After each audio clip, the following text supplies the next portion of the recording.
Let's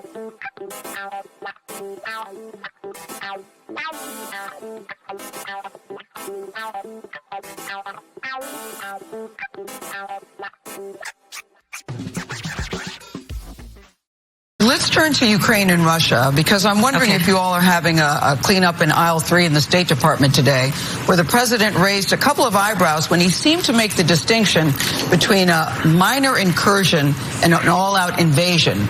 And so the people in Ukraine today, we understand, are very upset with that because they believe that the president has given President Putin the green light. What do you say to that? Because it does seem to be very confusing.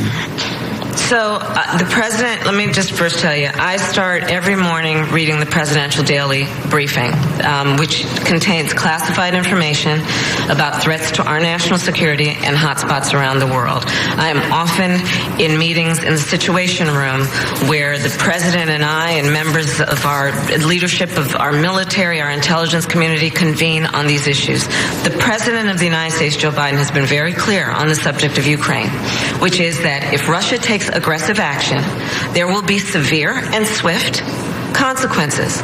That there will be a price to pay. He didn't seem to say that yesterday, though, at the news conference. That's why I think clarification is needed. Well, we are very clear, and we've been very clear with Putin, that any aggressive action taken by Russia will meet a cost, a severe cost. One, President Biden has repeatedly said the words of a president matter. So why isn't he more careful with his remarks? Well, I think the president gave nearly 2 hours of a press conference last night. What we conveyed last night and this morning, was exactly what he's conveyed to President Putin.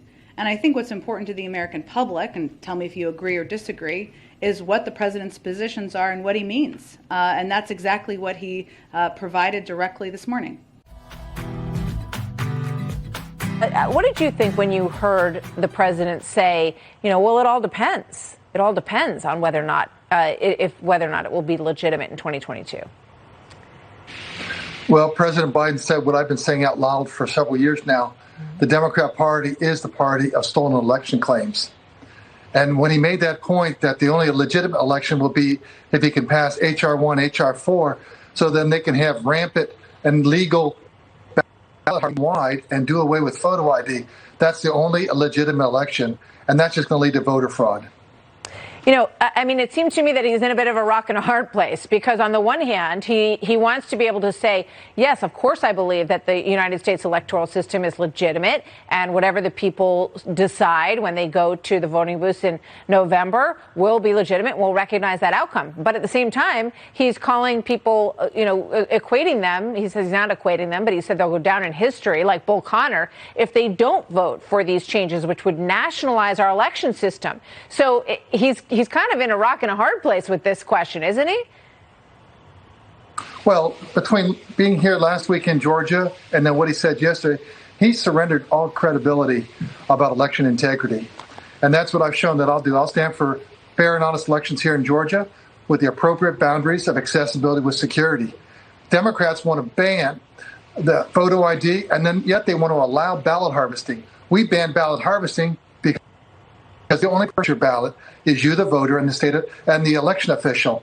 Yeah. And then photo ID for all forms of voting gives voters confidence, and it's also supported by 80% of all Americans. Well, a lot of people would like to see him push for the same things he's pushing for in Georgia, in his home state of Delaware.